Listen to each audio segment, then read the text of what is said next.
Update दूंगी आपकी साथ में। मुख्यमंत्री नायब सिंह सैनी ने 24 पदक विजेताओं और प्रतिभागियों को करीब 14 करोड़ रुपए की नगद पुरस्कार राशि से सम्मानित किया। सीएम ने कहा कि हरियाणा की 2% आबादी ने देश की पदक तालिका में 28% से ज्यादा का योगदान देकर साबित कर दिया है कि यहां की मिट्टी में अन्न के साथ साथ वर्ल्ड चैंपियन भी पैदा होते हैं। रिपोर्ट देखिए।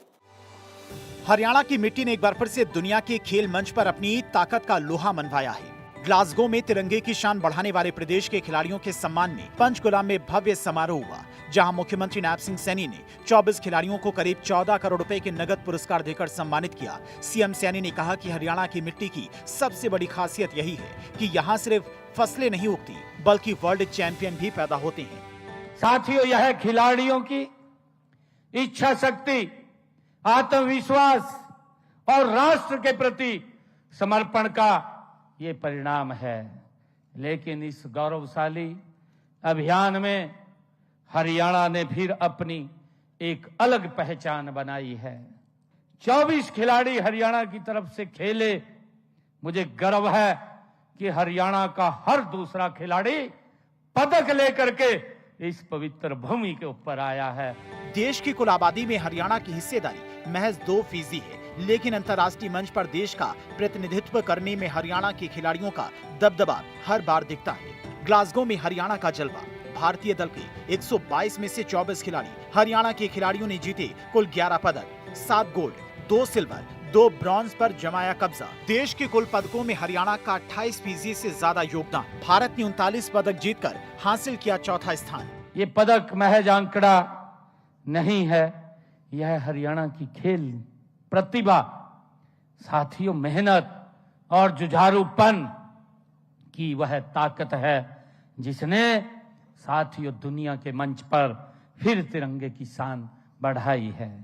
मुख्यमंत्री ने विशेष रूप से प्रदेश की बेटियों के प्रदर्शन को सलाम किया। उन्होंने कहा कि कुल 11 पदकों में से 6 पदक देश की बेटियों ने जीते हैं, जिनमें से 5 गोल्ड मेडल शामिल हैं। बेटियों का दबदबा और रिंग में राज। 11 में से 6 पदक बेटियों के नाम, जिसमें 5 गोल्ड मेडल शामिल हैं। बॉक्सिंग में भारत के 7 गोल्ड में से 6 गोल्ड हरियाणा के नाम। प्रीति, जैस्मिन, साक्षी, प्रिया, सचिन, अंकुश ने जीता गोल्ड। पैरा एथलेटिक्स में बेटी शर्मिला ने स्वर्ण पदक जीतकर रचा इतिहास। नीरज चोपड़ा, नरेंद्र बेरवाल ने रजत, सीमा कालीरमन का कांस्य पर कब्जा। मुख्यमंत्री ने साफ किया कि सरकार की नीतियां केवल पदक जीतने तक सीमित नहीं है, बल्कि खिलाड़ियों को नौकरी, सुरक्षा और बेहतर भविष्य की गारंटी भी दे रही है। नगद पुरस्कार और नौकरी की गारंटी। 24 खिलाड़ियों को 13.97 करोड़ का नगद पुरस्कार। 12 वर्षों में 17,544 खिलाड़ियों को 742 करोड़ वितरित। उत्कृष्ट खिलाड़ी नियमों से 260 खिलाड़ियों को नौकरी। हरियाणा स्टेट गेम्स के खिलाड़ियों को भी अपग्रेडेशन का फायदा। खेल रत्न अर्जुन अवार्डियों को 20,000, भीम अवार्डियों को 5,000 प्रतिमा। साथियों, हमने अंतर्राष्ट्रीय खेल प्रतियोगिताओं में देश का प्रतिनिधित्व करने के लिए खिलाड़ियों को तैयारी हेतु अग्रिम राशि देने का भी साथियों प्रावधान किया है, ताकि पैसे की कमी के कारण किसी खिलाड़ी की ट्रेनिंग न रुके। साथियों, हमने अवार्ड विजेता खिलाड़ियों के मासिक मानदेय में भी साथियों बढ़ोतरी की है।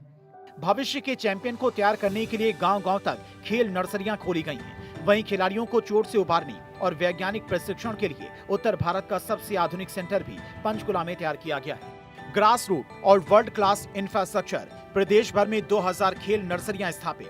8 से 14 वर्ष के बच्चों को 1500, 15 से 19 वर्ष के बच्चों को 2000 प्रतिमा। 25 आवासीय एकेडमियों में 500 प्रतिदिन डाइट मनी। खेल बजट बढ़ाकर 668.42 करोड़ किया गया। पंचकुला में 10 करोड़ से उन्नत वैज्ञानिक पुनर्वास केंद्र।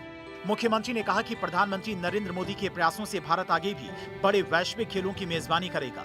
उन्होंने खिलाड़ियों का आह्वान किया कि ये मेडल मंजिल नहीं बल्कि ओलंपिक के पोडियम की शुरुआत है। हमें और मेहनत करने की जरूरत है, हमें और साथियों पसीना बहाने की जरूरत है। और मुझे पूरा विश्वास है कि हम साथियों 2028, 2032 और 2036 के ओलंपिक खेलों में आप जैसे खिलाड़ी भारत को दुनिया की बड़ी खेल शक्ति बनाने के लिए महत्वपूर्ण भूमिका आप लोग निभाएंगे, ये हमें पूरा विश्वास है।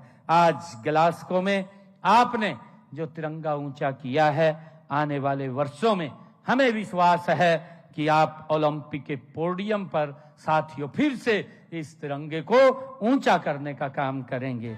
ग्लासगो में हरियाणा की खिलाड़ियों ने तिरंगा ऊंचा किया तो पंचकुला में सरकार ने उनका मान बढ़ाया। लेकिन ये जश्न केवल आज की जीत का नहीं बल्कि आने वाले ओलंपिक के पोडियम की तैयारी का है। गांव की मिट्टी से शुरू हुई इस यात्रा को अब नर्सरियों, आर्थिक मदद और आधुनिक वैज्ञानिक सुविधाओं का बल मिल रहा है। इरादा साफ है, जब भी विश्व खेल मंच पर भारत का तिरंगा फहराएगा तो उसमें हरियाणा की मिट्टी की महक जरूर महसूस हो। चंडीगढ़ से डॉक्टर थानेश्वर शर्मा की रिपोर्ट, भारत 24।